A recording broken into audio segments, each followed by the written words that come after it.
grazie per essere qui. Mi sentite? E io mi chiamo Alessandro De Battista, sono un cittadino normalissimo. Anche questa roba qui dei selfie contro selfie esagerata, riflettevo anche proprio sul fatto di quanto la corruzione sia un vizio che dipende anche dal distacco che hanno i politici nei confronti della realtà. Io penso che i Galan, gli Orsoni neanche si siano resi conto quasi che stessero rubando. Per loro era qualcosa di normale. Io faccio il politico, mi trattano come una star, quindi io sono migliore del popoluccio che sta lì soltanto a fare un voto ogni volta, ogni 5 anni, a esprimere una X, tutti si fanno le foto con noi che ci chiedono i favori, io sono migliore, io quindi posso permettermi qualsiasi abuso di potere, tra cui la corruzione. Guardate che questo meccanismo è drammatico, eppure noi lo alimentiamo, noi cittadini, quando trattiamo un politico che è esclusivamente un nostro dipendente come se fosse una star. Non è una star, io sono il vostro dipendente, voi mi pagate lo stipendio, voi siete i miei datori di lavoro. Io non ho mai visto in un'azienda il titolare dell'azienda che entra il dipendente la mattina e gli dice facciamoci un selfie. Guardate, riflettiamoci su questa cosa, perché io ve lo dico che è tutto lì il meccanismo. Non è che noi del 5 Stelle siamo ontologicamente più onesti degli altri perché ci hanno fatto onesti per forza. Noi pure veniamo da quest'Italia, non è che veniamo da Marte, veniamo da quest'Italia dove anche parte della società ci ha insegnato a guarda prima te, fai prima il furbo e poi pensa ad essere bravo.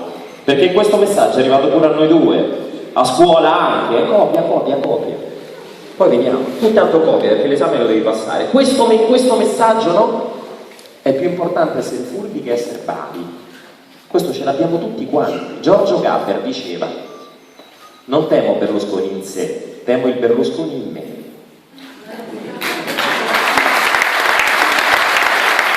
È tutto lì. Se noi capiamo che l'unico modo per rivolire la Repubblica, la Regione Veneto e il Comune di Venezia è che i cittadini si fanno Stato e dopo che entrano continuano ad essere cittadini e il popolo che li ha eletti si rende conto di essere il datore di lavoro di quel cittadino che sta dentro l'istituzione, gli fa pressione e giudica sul serio quel lavoro senza pensare al favore di uno, al favore dell'altro, ma giudica il lavoro come se fosse un datore di lavoro. Questa Repubblica noi la ripuliamo in poche settimane. Però è opportuno fare questo scatto mentale, perché io ve lo dico, perché tutto il sistema ti porta invece a fare il contrario, anche a noi in Parlamento. Io godo che mi abbiano di nuovo sanzionato permettendomi di stare esclusivamente in giro a raccontare il lavoro che facciamo e non stare in quel palazzo infernale pieno di squali, piduisti, massoni, qualche amico di mafiosi e camorrista e qualcuno che non ci sta come Galanzolo perché sta agli arresti domiciliari. Io godo che il Partito Democratico ci tema al punto da sbatterci fuori, perché questi sono dei segnali loro di violenza, ma anche dei segnali di debolezza, perché evidentemente hanno paura di noi lì dentro, ma tanto coloro che stanno lì dentro a continuare a spulciare le carte ci sono. Noi usciamo e spieghiamo a tutti con calma, senza turpiloquio, alle persone magari più anziane che pensano che sia più importante, non tutti, però parlare calmi che dire le cose, perché questo è un paese strano, dici cazzo c'è la mafia a Roma, le persone si preoccupano più del cazzo che della mafia a Roma, è un paese strano. Così. Ho detto solo una, non lo dirò mai più a nessuno. Vi dicevo che è così quel palazzo, io sto 2 anni che sto lì dentro e ti tratta in un modo che l'obiettivo di quel palazzo è farti staccare dalla realtà. Se ti cade qualcosa per terra arriva subito il commesso che lo raccoglie. Ti aprono le porte, queste porte giganti che te le aprono, che pesano quintali, le aprono e tu hai le porte aperte in quel palazzo, onorevole qua, onorevole là. Ti tratta in un modo incredibile, come Versailles, come l'Ancien Régime, come se fossimo dei nobili, e quello è l'obiettivo, farci credere che siamo migliori del popoluccio, perché se fai questo diventi parte del sistema, è tutto così, è incredibile quel palazzo, io veramente non ve lo auguro, anche se qualcuno di voi gli toccherà, a qualcuno di voi che oggi sta qui, oggi in questa sala, gli toccherà finire in Parlamento, Mettetevi in testa che tra di voi ci saranno i sottosegretari, i ministri, i senatori, i deputati delle prossime legislature. È così, il movimento è questo. Oggi ci sto io a passare un testimone, a portare avanti una battaglia in prima linea, a mettermi la cravatta come se fosse un elmetto, perché di questo si tratta. Poi ci starà qualcuno di voi, però non ve lo auguro, o meglio, ve lo auguro, però non vi dico che non sarà una bellissimissima esperienza, perché quello è un palazzo davvero, c'è un corridoio, questo lo racconto sempre, si chiama il Transatlantico, dal quale si accede alla Camera dei Deputati tramite due grandissime porte. Questo corridoio, il Transatlantico, si chiama così perché sembra all'interno di una nave, ci sono dei bassorilievi a forma di ancore e di timoni sopra, in un tetto bellissimo. Questo corridoio lo chiamano anche il corridoio delle anime perdute.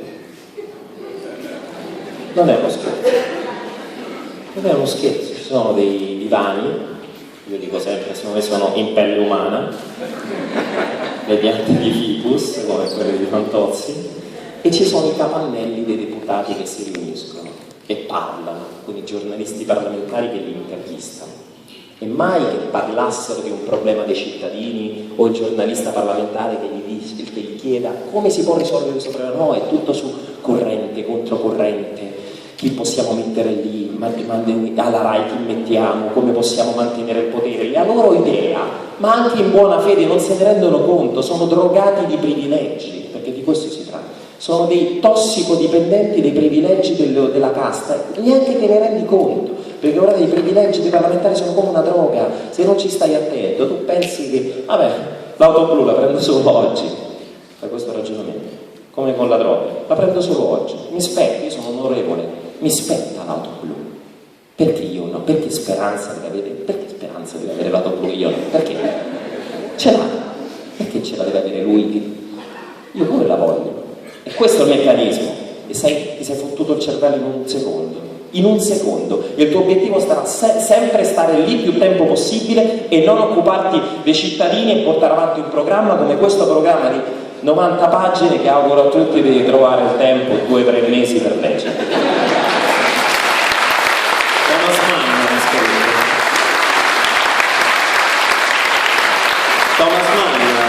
il programma di Venezia. Vi dicevo che questi capannelli, i deputati dei partiti, parlano solo dei problemi loro. In TV parlano dei problemi dei cittadini per acquisire il consenso, lì parlano dei problemi loro. Io penso che neanche se ne rendano conto, che loro facciano parte appunto di un sistema malato a loro insaputa, come Scaiola con la villa che l'ha comprata a sua insaputa. È così. Cioè non se ne rendono neanche conto. Il loro obiettivo, ascoltatemi bene, non è occuparsi dei cittadini, ma mantenere regolarmente un posto di lavoro a tempo indeterminato, con tutele per loro crescenti, possibilmente a vita, con vitalizi a vita. Come Giorgio Napolitano che, o voi ora riderete, ma è la verità, è entrato in Parlamento che Stalin era ancora vivo. È vero, è vero.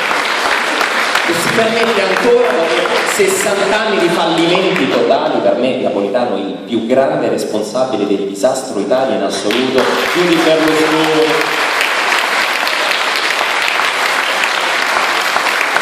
È così. Noi quindi chiediamo a Venezia, al Veneto, ai giovani, alle persone meno giovani, una possibilità, dateci una possibilità, mettete alla prova dei cittadini che già di per sé, non è che vi ripeto che vengono da Marte e sono incorruttibili, ma che per le regole che si è date il Movimento 5 Stelle hanno ridotte le possibilità di contaminazione e di corruzione. Perché è evidente che se candidi tutti incensurati a posto di candidati indagati e condannati è probabile che i tuoi te lo rubino meno, questo è normale, perché se tu hai già rubato è più probabile che tu possa rubare una seconda volta. Ma l'enorme rivoluzione sono i 2 mandati e poi a casa. Ora a me, a Di Maio, alla taverna, foto, come se fossimo chissà che, si ripeto. Ma tanto questa cosa finisce. Quando noi usciamo dal Parlamento, e usciremo dal Parlamento, magari anche presto, e magari non è detto che ci ricandideremo perché si ricandiderà lei al posto mio o lui, finirà questo Star System e continuerà a portare avanti le battaglie del movimento, lo farà qualcun altro. Questo è il concetto. E è nel nostro interesse migliorare questa società, proprio perché ne faremo ritorno. Fateci caso, questo è il meccanismo incredibile. Io mi impegno perché non avrò un futuro in Parlamento, non me lo può dare il Movimento 5 Stelle, potrei tradire, potrei finire nel gruppo misto. Se dovessi fare questo siete tutti autorizzati a prendermi in calcio nel veritano, siete tutti autorizzati. Ho detto veritano, ormai ho imparato a dire tutte le parole politicamente corrette, sono inattaccabile.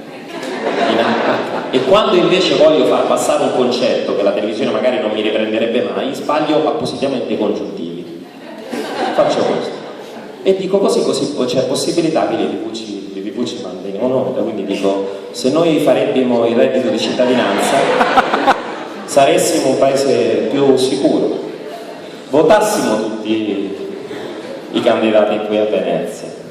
Sembra uno scherzo, ma è tutto il sistema mediatico, no? E con la rete lo stiamo. Io consiglio a tutti di fare uno sforzo e andare sulla rete. 72 ore fa il Movimento 5 Stelle di Roma ha denunciato uno scempio incredibile a Via della Conciliazione, che è quella via che poi porta alla Basilica di San Pietro, si vede sotto il cupolone, ercopolone come diciamo noi a Roma, che è stato fatto da Michelangelo, il quale tra l'altro, non so se sapevate, ma era anche un discreto poeta. Infatti, guardando la Basilica di Santa Maria del Fiore, la cupola fatta da Brunelleschi a Firenze, quando gli viene dato l'incarico per andare a San Pietro a fare la cupola di San Pietro, disse: vado a Roma a fare la tua sorella, dite più grande sì, ma non dite più bella, rivolta a Santa Maria del Fiore. E c'è questa cupola che è bellissima. Ecco, sono riusciti a mettere sul palazzo, che praticamente tutti i turisti vanno su un ponte che sta davanti al palazzaccio, la Corte di Cassazione, quella tra l'altro che ha condannato l'ultima volta Berlusconi e Dario. I turisti vanno lì e fotografano Via della Conciliazione con cupoloni sullo sfondo. È uno degli scorci più famosi del mondo. Hanno messo la pubblicità della Fiat di Marchionne, bellissima, gigante. Abbiamo denunciato la cosa, c'è stato un tantan sui social, l'opinione pubblica se ne è resa conto, si è informata, tutti si sono indignati e ieri l'hanno tolto. È un esempio stupido. Ci fa capire quanto l'informazione e noi assieme possiamo essere una potenza. Io dico sempre, se tutti noi oggi, per carità, lo devono organizzare i gruppi, ma penso l'hanno anche fatto i gruppi veneti, oggi stiamo qui e parliamo del giustissimo e sosteniamo i candidati, Scano e tutti gli altri, però pensate se tutti noi pacificamente, però in maniera intransigente, oggi stessimo sotto la villa di Galan a urlare dimissioni. L'abbiamo fatto? No, non so che l'avete fatto, no, me l'ha detto Federico Di Caputi, era un esempio se lo facessimo tutti i giorni da altre parti. L'avete fatto pure oggi? Stalker, tutti i giorni. Era un esempio, voi l'avete fatto, io non posso farne altro, però se lo facessimo tutti quanti, ma mi ci metto tutti assieme, cioè se il popolo si rendesse conto di quanto è forte e organizzato, magari quel delinquente patteggiatore si sarebbe già dimesso e non si intascherebbe ancora oggi da Galeotto 2 stipendi, vergogna, uno da parlamentare e uno da presidente della Repubblica. È questo. Se Jacopo e loro dovessero entrare, e voi da fuori, noi da fuori, tutti quanti, gli facessimo davvero una pressione fortissima, le loro possibilità di contaminarsi, rubare o banalmente di non eseguire il programma con il quale sono stati eletti si ridurrebbero.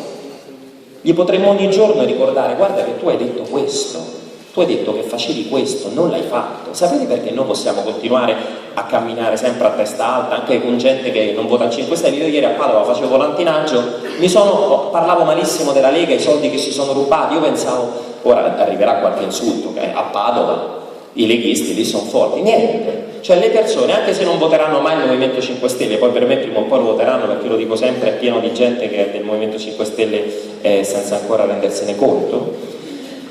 Io sostengo, si vedeva che anche le persone che non erano del Movimento 5 Stelle comunque ci rispettavano.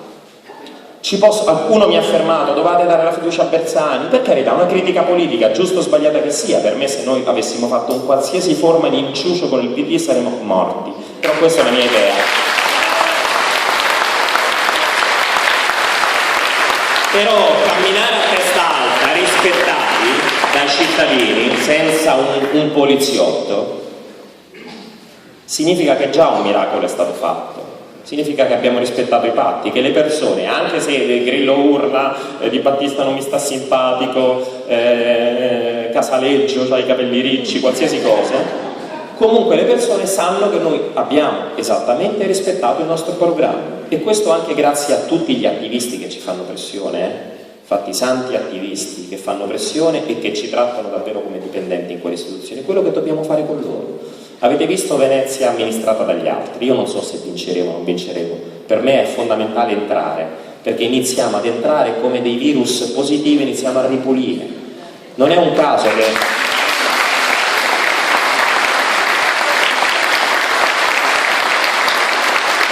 questo, se no, noi siamo questi, noi ci leggiamo i bilanci dei comuni come se fossero i bugiardini dei farmaci, sappiamo che nell'ultima riga c'è scritto è pericolosissima questa cosa se fatta in un altro modo, oppure quei contratti delle aspirapolveri che tu ti compri il folletto magari, tranquillo, lo puoi restituire subito, e poi magari se lo restituisci devi pagare migliaia di euro. La stessa cosa sono le leggi e i bilanci dei comuni, c'è scritto un bel titolo, La buona scuola, legge anticorruzione, bei titoli, i titoli sono sempre belli, fateci caso, non è che Renzi può portare un disegno di legge che si chiama La scuola fa schifo, si deve chiamare la buona scuola, così tutti i giornali dicono approvata la buona scuola alla Camera, il cittadino che non si informa dice beh, approvata la buona scuola, meno male. Poi tu leggi il contenuto e ci sono le fregature, così come la legge anticorruzione, che dice solo il movimento non ha votato per la legge anticorruzione, ma come? Loro cantano onestà, ti credo. Il falso in bilancio è stato, sì, diciamo reintrodotto, però può essere, se riguarda le società non quotate in borsa, che sono il 94% delle società italiane, i magistrati non possono usare le intercettazioni, che è l'arma principale per scoprire il falso in bilancio all'interno delle società. Fanno questo, cioè all'interno della legge hanno inserito una serie di cavilli utili ai grandi avvocati dei grandi politici per fare in modo che il corrotto o il corruttore col letto bianco, quelli che non finiscono in galera, perché non è che la gente in Italia non finisce in galera, perché le galere esplodono, è che finiscono i poveri cristi, non finiscono mai con letti bianchi. Ecco, quel corrotto difficilmente andrà in galera, anche se poi sono state aumentate le pene, ma il problema non è l'aumento di 1 anno, di 2 anni delle pene, cosa giusta è far sì che coloro che non sono mai andati in galera in questo paese vadano in galera. Questo è il concetto, e questa legge anticorruzione non lo fa. Ormai però il tempo di vita delle menzogne renziane, berlusconiane e di sistema, grazie a noi tutti, si riduce. Vi ricordate? Aboliti i vitalizi per i condannati. Dopo 24 ore sapevamo che non era vero, che avevano abolito il vitalizio per 4 condannati per reati per mafia, grazie a Dio, ma tutti quelli condannati per abuso d'ufficio, finanziamento illecito, che sono i 2 principali reati che fanno i politici, perché non tutti i politici sono come Dell'Utri o Cuffaro che finiscono in galera per mafia. È ridotto il numero, i 2 principali reati che fanno i politici sono il finanziamento illecito, ovvero finanziano illecitamente le loro attività politiche intascandosi soldi, e l'altro l'abuso di potere, l'abuso d'ufficio, il classico, quello che viene dal politico che dice lei non sa chi sono io, che questa è una frase, chi dice lei non sa chi sono io già fa parte già di un altro mondo, lei non sa chi sono io, perché lo dicono. Questi 2 reati, ai condannati con questi 2 reati il vitalizio viene mantenuto. Ecco, noi riusciamo a fare questo, a ridurre il tempo delle loro menzogne, a riempire nonostante la pioggia una sala qui a Mestre, a continuare a credere in questo progetto che sta andando avanti, fateci caso, anche con Beppe Grillo, che giustamente l'ha sempre detto. Lui ha dato un là incredibile e poi ha detto il movimento deve andare avanti con le proprie gambe, e lo sta facendo. Oggi voi non siete qui per Beppe Grillo, anche se Beppe Grillo, vieni Beppe, Beppe Grillo è qui, siamo qua per un'idea, per i cittadini che diventano Stato, i cittadini che si fanno istituzioni, a Venezia, in Veneto, nel Parlamento italiano, a Bruxelles. Guardate che è un sogno incredibile, guardate che vengono delegazioni da tutto il mondo alla Camera e ci chiedono come avete fatto. Noi siamo per la prima volta all'avanguardia, abbiamo dato un'idea al mondo, questa è un'idea al mondo che andrà avanti, noi stiamo seminando e magari si raccoglierà più là, anche se dei frutti già si raccolgono. L'approvazione della legge sugli ecoreati qualche giorno fa, per 20 anni, oggi chi inquina va in galera e può andare in galera fino a 20 anni. Tanti risultati, tutti tutto fatto da cittadini inesperti. Vi ricordate i primi tempi, le persone non vi votiamo perché siete inesperti? Il discorso di inesperienza già non c'è più, anche perché basta vedere un cittadino inesperto come Luigi Di Maio come presiede l'Aula a 29 anni per rendersi conto che allora era una bugia questa dell'esperienza, dell'inesperienza. Era un modo per farci credere che in quei posti di comando potessero andare soltanto i soliti noti. E poi li dovete vedere, guardate, credetemi, anche dal punto di vista culturale, la gente che c'è in Parlamento per via del Porcellum e oggi dell'Italico vale poco, ma dal punto di vista culturale, di preparazione, l'88% dei parlamentari del Movimento 5 Stelle è laureato, a titoli accademici che neanche i bocconiani montiani che hanno fatto le leggi incostituzionali possono vantare. Nessuno vanta i titoli accademici nostri, nessuno, perché quando la rete sceglie a parità di onestà tra un laureato con un master e una persona che magari non ha il laureato con un master, chiaramente i nostri iscritti votano quello che ha maggiori competenze, giustamente, perché in quei posti, dato che sono dei posti di rappresentanza della voce dei cittadini, devono andare le persone possibilmente più preparate, anche se, credetemi, che il valore più importante è il valore dell'onestà, credetemi, perché basta essere onesti e impegnarsi per essere degli ottimi parlamentari della Repubblica. Ciò nonostante, il Movimento 5 Stelle vanta il maggior numero di titoli accademici. E questa è la nostra esperienza, abbiamo studiato e continuiamo a studiare per questo. Ci hanno raccontato che lo potevano fare i ministri, sottosegretari, sono una solita gente, i Gasparri, le Santanchè, i Franceschini, ma che hanno più di noi queste persone? Che hanno più di voi? Io dopo 2 anni in Parlamento vi posso dire, concludo, che il peggiore oggi che c'è in questa sala, ma è onesto, è migliore del migliore di loro. Credetemi, il peggiore di noi è migliore del migliore di loro. E ve lo dico con protezione di causa. Io vi ringrazio, vi chiedo l'ultimo sforzo in questi giorni perché 3 nemici, noi abbiamo 3 nemici, che sono i veri 3 amici del sistema, non sono i corrotti, i corruttori, i Galan, gli Orsoni, la mafia, l''ndrangheta che si è infilata pure in Veneto. Questi sì, sono tutti alleati del sistema, ma i migliori alleati del sistema sono il fatalismo nostro. Il fatalismo che spesso acchiappa l'italiano e che dice, vabbè, di fronte all'ingiustizia, vabbè, è così dappertutto, non va bene. La possibilità di continuare ad indignarci è un valore che dobbiamo mantenere forte. È come una fiamma che dobbiamo alimentare la nostra indignazione, ci mantiene vivi la nostra indignazione. Uno. L'altra è la rassegnazione, non ce la faremo mai. Io mai avrei pensato oggi di stare con voi, deputato della Repubblica in Parlamento, mai avrei pensato spendendo 144 euro di campagna elettorale, mai. Mai rassegnarci. Il terzo amico alleato del sistema è l'astensionismo. I partiti, il PD, Forza Italia e la Lega, possono sempre contare di un bacino di voti, anche se non sono dei voti convinti, di persone che campano con il sistema. Quelli non li perderanno mai, come coloro che lavorano nelle cooperative rosse in Emilia e in altre zone, che sono del PD costretti quasi ad essere, che magari ti dicono, mi piacerebbe votare il 5 Stelle, però mi tocca votare il PD perché sennò c'è il rischio che perda quel lavoro. Oppure mi tocca votare di qua un altro partito perché mi hanno promesso che mettono mia suocera all'ospedale. Cioè questo sistema di voto di scambio è difficile da scardinare, si sta vedendo, in Puglia i candidati vicini all'Emiliano si comprano i voti per 30 euro, dicendo portate alla scheda elettorale vostra e delle vostre famiglie perché dobbiamo avere dei riscontri. Io dico sempre, se alcuni politici sono capaci di comprare il nostro voto prima di entrare in Parlamento nelle istituzioni, cosa saranno capaci di fare dopo essere entrati? Se commettono illeciti prima di entrare, figuratevi dopo che avranno meno controllo. I ladri li riconosce in partenza. Vi dicevo, non andare a votare davvero è come votare. Non andare a votare perché ti fa schifo magari il PD o Forza Italia o la Lega è come votare PD, Forza Italia e la Lega. Perché ripeto, loro a differenza nostra non abbiamo promesso niente oggi, non vi prometteremo nulla, soltanto il rispetto del programma.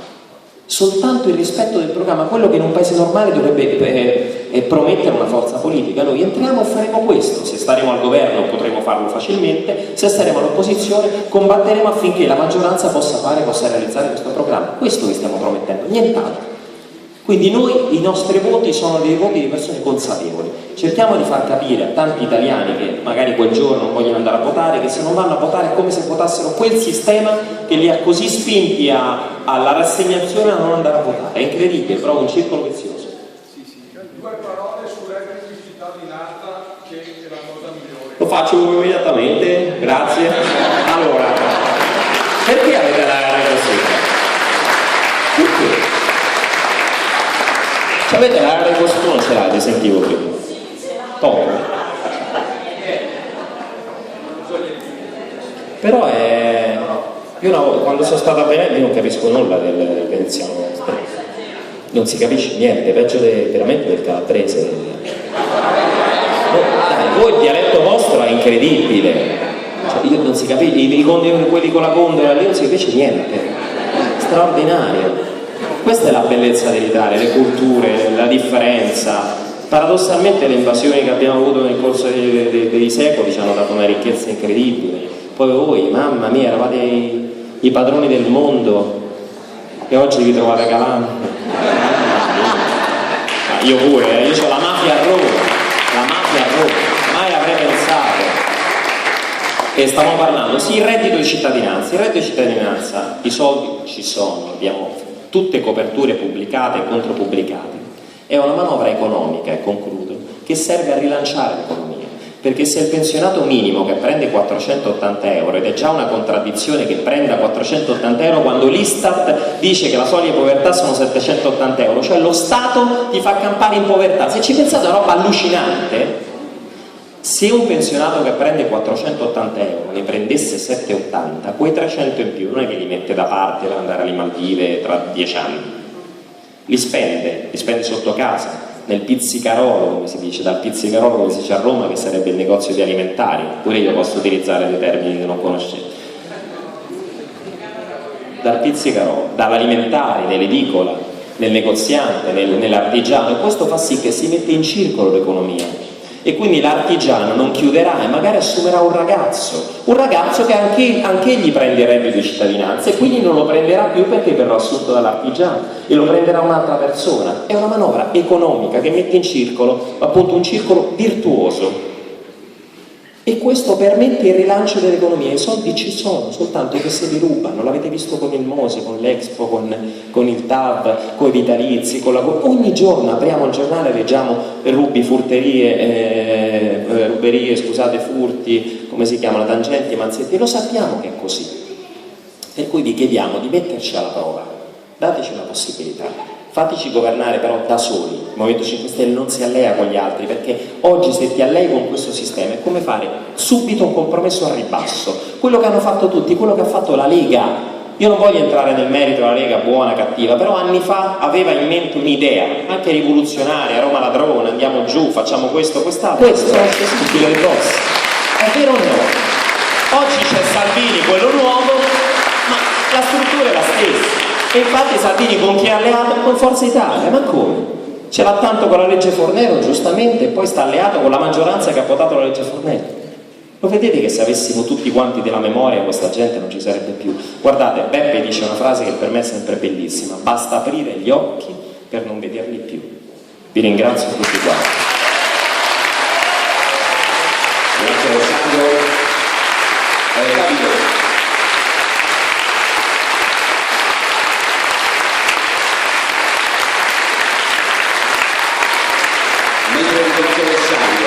Scusate, un'altra cosa, ci tengo, non l'avevo visto, voi dovete essere fieri di avere dei portavoce come Marco Davilla. Marco Davilla è veramente un grande portavoce. Io non l'avevo visto, ci tengo a dirlo, che ci sono delle persone magari più conosciute degli altri perché sono andate in televisione, ma questo non conta nulla. Conta l'abnegazione dei portavoce. Veramente andate orgogliosi di avere un portavoce come Marco Davilla in Parlamento, perché è un vero combattente, forse più silenzioso di altri, ma un combattente.